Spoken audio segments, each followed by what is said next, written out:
నమస్తే. Welcome to okay TV. ఇప్పుడు బాగా హాట్ టాపిక్‌గా మారింది లవ్ జిహాద్. మనం ఎప్పుడో ఎక్కడో ఒక మూవీలో చూసాం. 'కేరళ స్టోరీ' అనే మూవీలో ఈ యొక్క టాపిక్ మొత్తం వరల్డ్ వైడ్‌గా తెలిసింది. కానీ ఇప్పుడు మన తెలుగు రాష్ట్రాల్లో గూడా ఇదొకటి ఉంది అని చెప్పేసి బయటపడుతుంది. ఒక తెలుగు రాష్ట్రాలనే కాదు, ముందు ఎక్కడో కేరళ నుంచి వచ్చిన ఈ లవ్ జిహాద్ ఇప్పుడు మన దేశ వ్యాప్తంగా గూడా వినిపిస్తోంది. దీని గురించి ఇప్పుడు రీసెంట్‌గా మన కేసొచ్చింది కూకట్పల్లి నుంచి నటాషా కేస్. సో, తను ఒక విక్టిమ్ లాగా వచ్చి తనకి ఎవరైతే నవాజ్ అనే అబ్బాయి ఉన్నాడో తన్ని కన్వర్ట్ చేసి ఈ లవ్ జిహాద్ ఒక ట్రాప్‌లో పెట్టాడని చెప్పేసి మనకి బాగా తెలిసిందే. దీని గురించి పోరాడుతూ దీని గురించి మనకి ఇంకా తెలియజేయడానికి మనతో పాటు సీనియర్ జర్నలిస్ట్ ఉన్నారు సిద్ధు గారు. వాళ్ళతో పాటు బజరంగ్ దళ్ మెంబర్ కూడా మనతో పాటు ఉన్నారు. దీని గురించి ఇంకా విశేషాలు బాగా మాటలో తెలుసుకుందాం. సో చెప్పండి సార్. సో ఇప్పుడు మనకి ఎక్కడో కేరళ స్టోరీ అని చెప్పేసి ఎక్కడో జరుగుతుంది కదా అని అంతా మనం చూడలేదు. దేశవ్యాప్తంగా అవుతుంది. కానీ ఇప్పుడు మన తెలుగు రాష్ట్రంలోనే ఇలా జరుగుతుంది. దీని గురించి మీరేమంటారు? నమస్తే అమ్మ. ఇప్పుడు ఆల్ ఓవర్ ఇండియాలో ఇలాంటి లవ్ జిహాద్ కేసెస్ జరుగుతున్నప్పుడు కేరళ స్టోరీ అనేసి కేరళ అన్న పేరుతోని ఈ సినిమాని ఎందుకు హైలైట్ చేసిండో అనేది కూడా మనం తెలుసుకోవాలి. సో దీని బ్యాక్గ్రౌండ్ రీచెక్ మనం ఒకసారి చేసుకోవాలన్నమాట. ఎందుకంటే లవ్ జిహాద్ అనేసి ఏదైతే టర్మ్స్ ఇప్పుడు యూజ్ చేస్తున్నారో, నేమ్స్ ఇప్పుడు ఏదైతే యూజ్ చేస్తున్నారో, దీనిపైన ఫస్ట్ కేసు వేసింది ఏదో నా పక్కన ఉన్న బజరంగలకు సంబంధించిన వాళ్ళు లేకపోతే హిందూ వాహినికి సంబంధించిన వాళ్ళు కాదు. సో ఈ ఫస్ట్ కేసు అనేది నమోదైంది చర్చ్కి సంబంధించిన బిషప్స్ అనమాట. వాళ్ళందరూ కేరళకు సంబంధించిన వాళ్ళు, క్యాథలిక్ చర్చెస్ ఇలా మిగిలిన చర్చెస్ వాళ్ళు ఉంటారు కదా. సో వీళ్ళు కేసు వేయడం జరిగింది అక్కడ. అంటే మా అమ్మాయిల్ని, మా క్రిస్టియన్ అమ్మాయిల్ని ఇలా మత మార్పిడి చేస్తున్నారు, మా క్రిస్టియన్స్ యొక్క సంఖ్యను తగ్గిస్తున్నారు, కేరళలో ఇదంతా జరుగుతుంది, దీనిపైన చట్టం చర్యలు తీసుకోవాలనేసి వాళ్ళు కోర్టుకు ఎక్కడం జరిగిందనమాట. సో అక్కడ నుంచి ఇలాంటివన్నీ స్టార్ట్ అయ్యాయి. సరే, ఇక్కడ మన భారతదేశంలో లవ్ జిహాద్ అనేసి ప్రతి దగ్గర జరుగుతుంది. మీరు కూడా ఇందాక హైదరాబాద్లో కూడా మొదలైపోయింది, కుకట్పల్లిలో వచ్చింది అనేసి ఇలా మాట్లాడుతున్నారు కదా. సో మన భారతదేశంలో కాదు, బయట దేశాల్లో కూడా పాకిస్తాన్కి సంబంధించిన ముస్లిమ్స్ ఎవరైతే ఉన్నారో వాళ్ళందరూ గ్రూమింగ్ జిహాద్ అనేసి, గ్రూమింగ్ అంటే చిన్న చిన్న మైనర్ పిల్లల్ని, సిక్ అమ్మాయిల్ని, లేకపోతే ఇటు సైడ్ ఉన్న ఎవరైతే మన హిందూ అమ్మాయిలు, క్రిస్టియన్ అమ్మాయిలు ఇలా వాళ్ళని ఎవరున్నా కూడా వాళ్ళని కూడా టార్గెట్ చేస్తున్నారు అనమాట. సో టార్గెట్ చేస్తూ సో ఈ కేసులు అన్నవి వీళ్ళపైన నమోదు చేస్తున్నారు. సో ఇలాంటివన్నీ ఇక్కడ యూకేలో జరుగుతున్నాయి. అక్కడ రోమియో జిహాద్ అనేసి దీన్ని పిలుస్తారనమాట. అంటే మనం ఇక్కడ లవ్ జిహాద్ అనేసి అన్నా కూడా అక్కడ వాళ్ళు రోమియో జిహాద్ అనేసి పిలవడము, ఇవన్నీ పాపులర్ నేమ్స్ అయిపోయాయి. సో ఇప్పుడు లవ్ జిహాద్ హైదరాబాద్లో పాకింది అనేది అయితే అబద్ధం. హైదరాబాద్లో ఎప్పటి నుంచో జరుగుతుంది ఇలాంటి లవ్ జిహాద్ కేసెస్, ఎప్పటి నుంచో జరుగుతున్నాయి. కాకపోతే ఇప్పుడు సోషల్ మీడియా వేగవంతమైంది కాబట్టి అండ్ ఈ కేరళ స్టోరీ లాంటి మూవీస్ అవన్నీ ట్రూలీ అంటే ట్రూ ఇన్సిడెంట్ బేస్డ్ మూవీస్ ఇవన్నీ బయటకు రావడం వల్ల సో అందులో చూసిన అమ్మాయిలు కూడా వాళ్ళు బయటకు వచ్చేసి, మీరే అనుకుంటా ఇంతకుముందు ఒక ఇంటర్వ్యూ చేశారు ఒక అమ్మాయిని, అంటే బంజారా హిల్స్ పోలీస్ స్టేషన్ దగ్గర ఒక అమ్మాయి బుర్ఖాలో ఉన్న ఒక అమ్మాయిని ఇంటర్వ్యూ చేస్తారా మీరు ఏమన్నా? సో వేరే ఛానల్కి సంబంధించిన జర్నలిస్ట్ అనుకుంటా. ఆ అమ్మాయి కూడా అంటే అక్కడ ఒక జర్నలిస్ట్ అడగడం జరిగింది, ఒక అమ్మాయి అడగడం జరిగింది, మీరెందుకు ఇన్నేళ్ల తర్వాత అంటే 12 ఏళ్ళ కాపురం తర్వాత బయటకు వచ్చి మాట్లాడుతున్నారంటే ఆ అమ్మాయి కూడా చెప్పింది, నేను మొన్నే కేరళ స్టోరీ మూవీ చూశాను, అందులో ఏదైతే జరిగిందో ఎగ్జాక్ట్లీ నా లైఫ్లో కూడా అదే జరుగుతుంది కాబట్టి నేను నిజాన్ని నిర్భయంగా బయట చెప్పడానికి వచ్చాను అని బంజారా హిల్స్ పిఎస్లో కేసు నమోదు చేయడం జరిగింది. ఇలాంటి కేసెస్ అయితే చాలానే ఉన్నాయి. మనము నతాషా కేసు తీసుకున్నా, లేకపోతే రీసెంట్గా జరిగిన ఏ కేసులు తీసుకున్నా, పంజాగుట్టకు సంబంధించిన మీకు కేసు తెలుసు, నలుగురు అన్నదమ్ముళ్ళు హిందూ అమ్మాయిలనే టార్గెట్ చేస్తున్నారు అనేసి, లేకపోతే జిమ్లో జరిగే జిహాద్ గురించి మహేష్ అండ్ సాయి వీళ్ళు బజరంగ దళ్ నుంచి వీళ్ళు ఎక్స్పోజ్ చేయడం జరిగింది. ఇలాంటివి చాలా కేసెస్ జరుగుతూనే ఉన్నాయి. సో దీని గురించి ఇప్పుడు ఆల్రెడీ నవాజ్ కూడా ఒక 10 రోజుల ముందు మీడియా ముందు వచ్చి నతాషా మీద ఆరోపణలు చేశారు. తను ఇది నాకు అంతా కావాలని చేసింది, నేనేం ఫోర్స్ చేయలేదు, ఇది అసలు లవ్ జిహాదే కాదు అన్నారు. మరి తర్వాత నిన్న మళ్ళీ ప్రెస్ మీట్ పెట్టినప్పుడు నతాషా మాత్రం నా దగ్గర ప్రూఫ్స్ ఉన్నాయన్నారు. ఇద్దరి దగ్గర ప్రూఫ్స్ ఉన్నప్పుడు మరి ఎట్ సైడ్ కరెక్ట్ అందంట? ఎట్ సైడ్ కరెక్టా అనేసి మనమైతే ఇక్కడ జడ్జ్ చేయలేం, because we're journalist only. So నిజాన్ని నిర్భయంగా చెప్పాలి అంటే మీరు ఇప్పుడు నతాషా అనేసి అమ్మాయి మీడియా ముందుకు వచ్చేసి మాట్లాడింది, సరే ఈ అబ్బాయి కూడా మాట్లాడిండు, బట్ ఈ అబ్బాయి కేసు ఎక్కడ నమోదైంది? కుకట్పల్లిలో. ఆ తర్వాత పంజాగుట్ట, కుకట్పల్లి అనేసి మనకు మీడియాలో తెలిసింది. మరి కుకట్పల్లి పోలీస్ స్టేషన్ పరిధిలో ఉండి అక్కడ మీరు మీడియాక్స్ ఇంటర్వ్యూ ఇవ్వాల్సింది, అక్కడ ఇవ్వకుండా ఇక్కడ నుంచి నెల్లూరు పారిపోయి నెల్లూరులో మీరు ప్రెస్ మీట్ పెట్టి అక్కడ 4-5 లోగోలు అక్కడ పెట్టేసి అక్కడ నుంచి మాట్లాడడం వెనకాల మతలబు అర్థం కావట్లేదు. అండ్ నవాజ్ అని ఏదైతే పేరు చెప్పుకున్నాడో ఆ తర్వాత నవదుర్గ అనేసి నేను మార్చుకున్నాను, నవదుర్గ అనేసి నేను తన సర్టిఫికేట్ కూడా చేంజ్ చేస్తున్నాను అనేసి ఈ అమ్మాయి కూడా ప్రూఫ్లతో సహా బయట పెట్టింది. అండ్ అక్కడ వీడియోలో మాట్లాడిన దాని ప్రకారం మనం చూసుకుంటే ఇతనికి మందు లేకపోతే గంజా ఇలాంటి డ్రగ్స్ అలవాట్లు ఏం లేవి అన్నారు. బట్ ఈ అమ్మాయి ఫుల్ ఫ్లెజ్గా అక్కడ ఎలాంటి జరుగుతుందో, అసలు ఎవరు దీనిపైన కుట్ర పన్నుతున్నారు అన్నది ఇవన్నీ అక్కడ చూపెట్టడం జరిగింది. అండ్ ఆ అమ్మాయికి ఎలా మోసం జరిగింది అన్నది కూడా ఆ అమ్మాయి అక్కడ చూపెట్టడం జరిగింది. సో మేము నవాజ్ని కూడా అదే చెప్తున్నాం, మీరు రండి ప్రెస్ క్లబ్ వేదికన అక్కడ నిలబడి మాట్లాడండి, మీకు జరిగిన అన్యాయాన్ని మీరు కూడా తెలియజెప్పండి. బట్ ఒక అమ్మాయిని టార్గెట్ చేస్తూ ఆ అమ్మాయికి ఏదో పిచ్చి ఉంది, లేకపోతే ఆ అమ్మాయికి ఇంకేదో ఉంది అనేసి మీరు అక్కడ నుంచి మాట్లాడితే ఇదంతా చెల్లదు కదా. మీరు రావాలి, మీడియా ముందుకు వచ్చి మాట్లాడాలనేసి మేము కోరుకుంటున్నాం. ఇది ఒక్కటే కాదు, అంటే ఇప్పుడు మోస్ట్లీ హిందువులు క్రిస్టియన్సే కన్వర్ట్ చేస్తున్నాను. ఇప్పుడు కొంతమంది లవ్ మ్యారేజ్ చేసుకొని కూడా వాళ్ళంతలో వాళ్ళే కన్వర్ట్ అయినా కానీ దానికి లవ్ జిహాద్ అని పేరు ఎందుకు పెట్టారు? లవ్ ఇదితోనే మేము కన్వర్ట్ అయ్యామని అంటారు. మరి దాని రెండింటికి డిఫరెన్స్ ఏంటంటారు? ఇప్పుడు కొంతమంది లవ్ చేసుకొని ఇప్పుడు లవ్ జిహాద్ అని చెప్పేసి ప్రేమించుకున్నారు, డిఫరెంట్ కాస్ట్. కొంతమంది కావాలని కూడా కన్వర్ట్ అయిపోతారు అమ్మాయిలు. అప్పుడు దానికి లవ్ జిహాద్ కాదు, మేము కావాలని ఇష్టపడ్డాము, మేము కావాలని ఇదంతా ఎలాంటి చేసిన ప్రాబ్లం అంటారు. లేదమ్మా. ఇప్పుడు మీరు అవతలి మతంలో ఉన్న అబ్బాయిల్ని మీరు మేజర్ అయిన తర్వాత మీరు ఎవరినైనా ప్రేమించి పెళ్లి చేసుకోవచ్చు. మీరు ఫలానా క్యాస్ట్ వాళ్ళని పెళ్లి చేసుకోవద్దు, ఫలానా మతం వాళ్ళని పెళ్లి చేసుకోవద్దు అనేసి ఒక జర్నలిస్ట్గా నేనైనా లేకపోతే ఇంకెవరైనా చెప్పే హక్కులు మాకు ఎలాంటివి లేవు. కాకపోతే మీరు ఎప్పుడైతే అక్కడ అంటే వెళ్ళే ముందే మీకు తెలిసి ఉండాలి, అక్కడ 4 పెళ్ళిళ్ళు చేసుకుంటారనేసి నికా హలాలా అనేసి ఉంటుంది. మీకు నికా హలాలా అన్నది తెలుసా అండి? నికా హలాలా అంటే ఒక అమ్మాయి ఒక ముస్లిం అబ్బాయిని పెళ్లి చేసుకున్న తర్వాత డివోర్స్ అయిన తర్వాత ఆ అమ్మాయి మళ్ళీ ఈ అబ్బాయితో కలిసి ఉండాలి అంటే హిందూ చట్టం ప్రకారము ఒక అంటే వాళ్ళిద్దరూ వాళ్ళ ఫ్యామిలీస్ లేకపోతే చట్టపరంగా వాళ్ళు సంతకాలు చేసి వాళ్ళు ఒక దగ్గరికి రావచ్చు.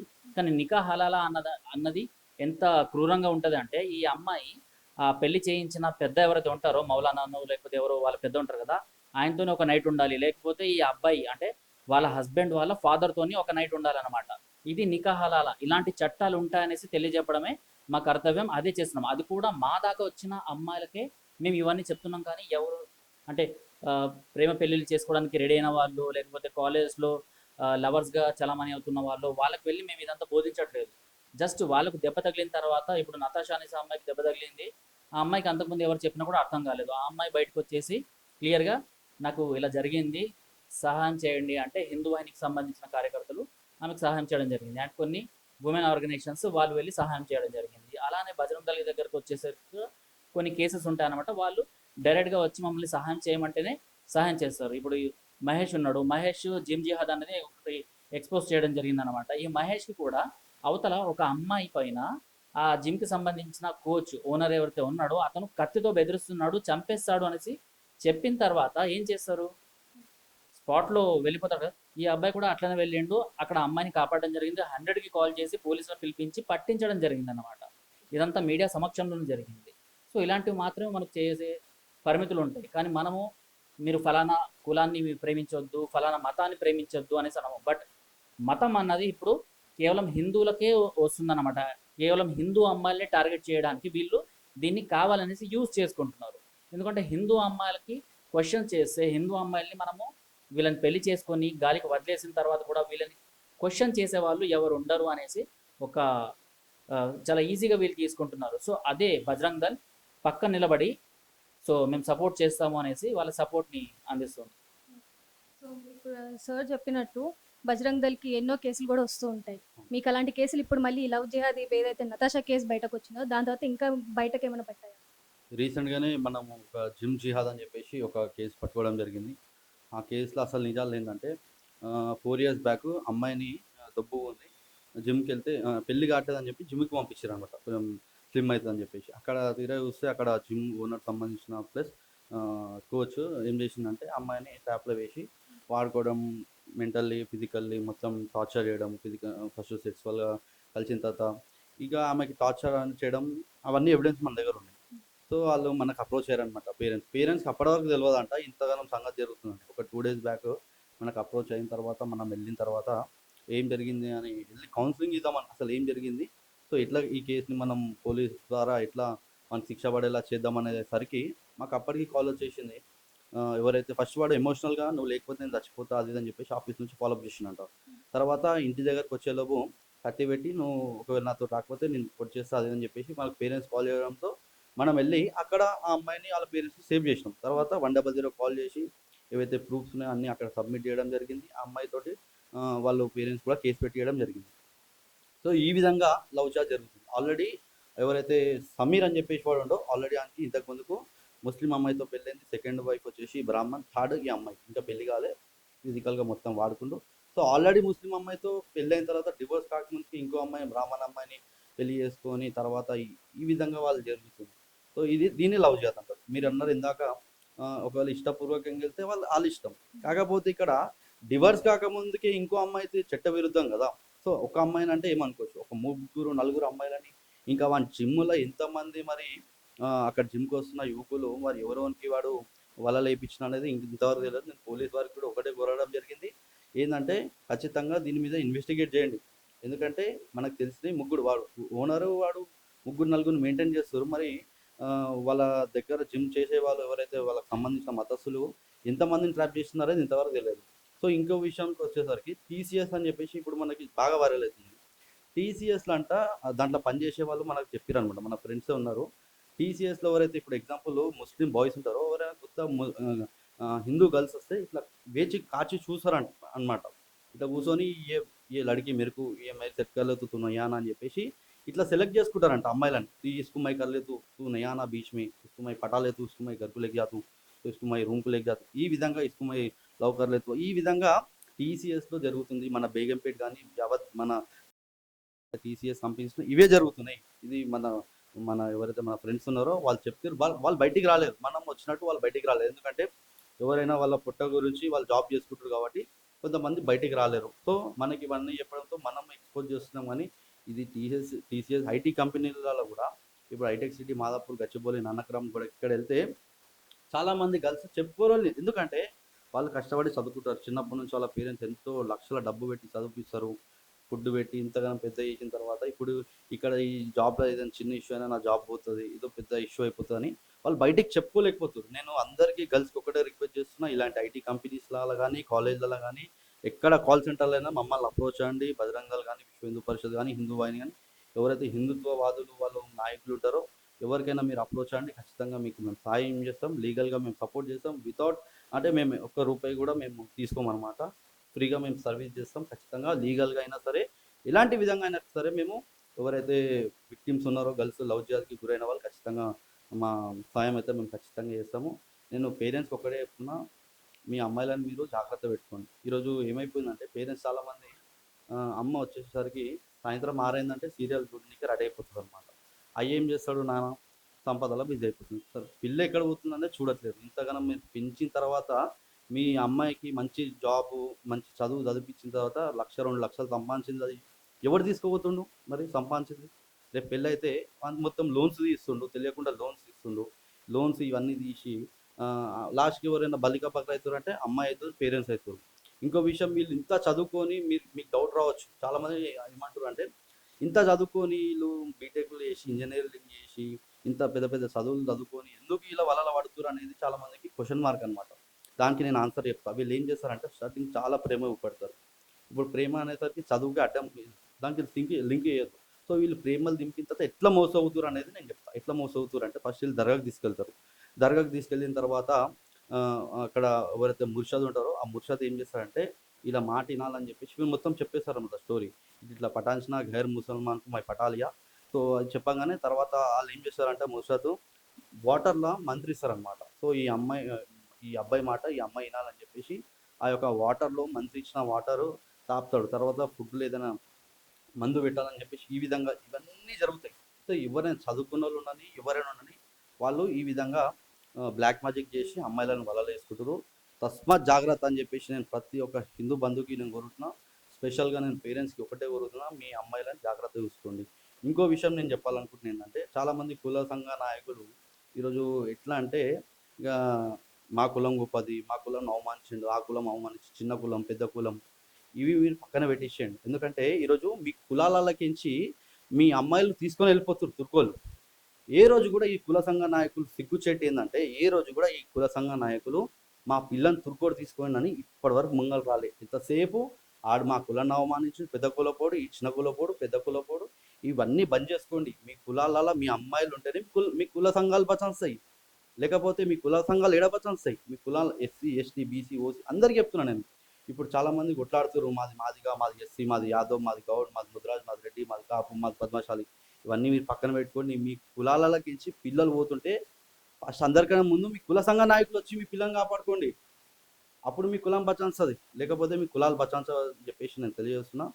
జై శ్రీరామ్. ఇంకా ఇలాంటివి జరగకుండా ఉండాలంటే అసలు ఈ లవ్ జిహాద్ అనేది ఎప్పుడు ముగింపు వస్తుంది? ఇలాంటి చర్యలు మళ్ళీ రాకుండా ఉంటే తర్వాత స్టెప్ జనాలు ఎలాగ ఉన్నారు? తమను తాము కాపాడుకోవాలి. గుడ్ టచ్ బ్యాడ్ టచ్ అనేసి చిన్నప్పుడు చిన్న పిల్లలకి ఏదైతే స్కూల్స్ నేర్పిస్తారో అలాంటిదే మీరు కూడా అలవాటు చేసుకోవాలి. ఎవరు మంచివాళ్ళు ఎవరు చెడ్డవాళ్ళు, అసలు చరిత్రలో ఇలాంటివి ఎప్పుడైనా జరిగినాయా, లేకపోతే ఏ అబ్బాయిని నమ్మొచ్చు, ప్రతిదీ డీటెయిల్గా చెక్ చేస్తేనే ఇవన్నీ తెలుస్తాయి. అండ్ తల్లిదండ్రులు కూడా ఒక రకంగా ఆలోచించాల్సిన అవసరం ఎంతకైనా ఉంది. ఎందుకంటే వాళ్ళ అమ్మాయిలు ఎవరితో తిరుగుతున్నారు, వాళ్ళ అబ్బాయిలు ఎవరితో తిరుగుతున్నారు, వాళ్ళ అబ్బాయిలకు ఎలాంటి మత్తు పదార్థాలకు వాళ్ళు అలవాటు అవుతున్నారు, ఇవన్నీ తెలుసుకోవాల్సిన అవసరం ఉంది. లేదు మేము మేజర్ అయిపోయాము, మాకు నచ్చినట్టు మేము చేస్తాము అనేసి ఎవరైనా మాట్లాడుతుంటే వాళ్ళకి ఒకటికి 2 సార్లు గట్టిగా చెప్పాల్సిన అవసరం కూడా తల్లిదండ్రులకే ఉంది. ఎందుకంటే రేపటి రోజు చేయి జారిపోయిన తర్వాత ఇప్పుడు మాకు వచ్చిన ఎన్నో కేసులలో, ఇప్పుడు ఒక జర్నలిస్ట్గా నా దగ్గర చాలా కేసులు వస్తుంటాయి. అందులో వాళ్ళందరూ అదే అంటారు, మా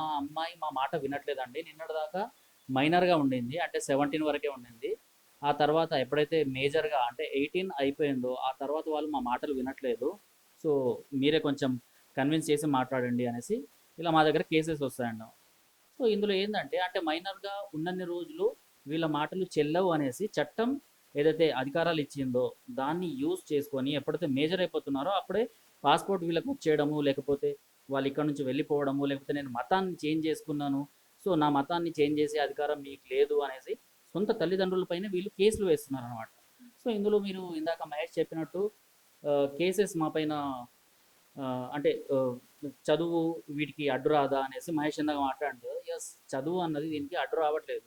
చదువుకున్న వాళ్ళు చదువుకొని వాళ్ళు అందరూ దీనికి బలిపశులు అవుతున్నారు. అండ్ హయ్యర్ స్టడీస్ చేసిన వాళ్ళు కూడా అంటే ఈ డాక్టర్స్ కానివ్వండి, లేకపోతే ఇంజనీర్స్ కానివ్వండి, లేకపోతే టీసీఎస్లో జాబ్లు చేస్తున్న వాళ్ళు కూడా బలిపశులు అవుతున్నారు. ఇప్పుడు టీసీఎస్లో జాబ్ చేయాలి అంటే కేవలం సర్టిఫికెట్స్తో మాత్రమే పని, అండ్ మన బ్రెయిన్ ఉంటే పని అనేసి మనం ఇన్ని రోజులు మనం నమ్మినాం. కాకపోతే అక్కడ శాలరీ హైక్ అవ్వాలన్నా, లేకపోతే టీమ్ లీడర్స్తో మీరు మింగిల్ అవ్వాలన్నా, మీరు హిజాబ్ కట్టుకోవాలి, లేకపోతే మతం మార్చుకోవాలి, లేకపోతే బీఫ్ తినాలి అనేసి ఇలాంటివన్నీ చెప్పడము, ఇవన్నీ దానికి మళ్ళీ అమ్మాయిలు తలగొడము, అంటే ఎక్కడ మా జాబ్ పోతుందో అనేసి, సో ఇవన్నీ ఇలాంటివన్నీ జరుగుతూనే ఉన్నాయి. సో మనం ఆలోచించాల్సిన అవసరం ఏంటంటే చదువుకున్న వాళ్ళు కానివ్వండి, చదువుకోని వాళ్ళు కానివ్వండి, ఎవరైనా కూడా ఈ లవ్ జిహాద్ విక్టిమ్గా మారుతూనే ఉంటారు. ప్రేమ అనేది గుడ్డిది అనేసి అంటారు కదా.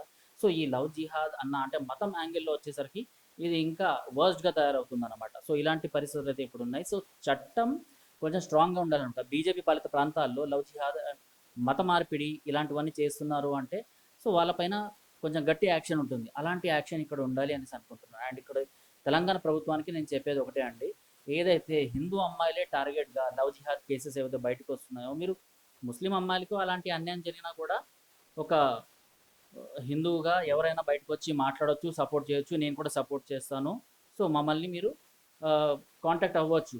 బట్ హిందూ అమ్మాయిల్ని ప్రధానంగా టార్గెట్ చేసుకొని ఏదైతే జిమ్లలో జరుగుతున్న జిహాద్ కావచ్చు, లేకపోతే ఇలాంటి లవ్ జిహాద్ కావచ్చు, సో వీటి నుంచి బయటకు తీసుకురావాలి, వీళ్ళని కాపాడాలి అంటే షీ టీమ్స్ ఎలా అయితే రన్ చేస్తుందో, సో అదే షీ టీమ్స్లో లవ్ జిహాద్కి సంబంధించిన ఒక స్పెషల్ వింగ్ ఒకటి ఏర్పాటు చేయాలి. నిజంగానే వీళ్ళని అలా బెదిరిస్తున్నారా, లేకపోతే వాళ్ళకి సంబంధించిన న్యూడ్ ఫొటోస్, లేకపోతే వాళ్ళకి సంబంధించిన వీడియోస్ని అడ్డు పెట్టుకొని వీళ్ళపైన అధికారం చలాయిస్తున్నారా అనేది ఈ పోలీసులు ఎప్పటికప్పుడు జాగ్రత్తగా దీనిపైన పరిశీలన చేస్తే అండ్ ఇటువంటివి జరగకుండా సరైన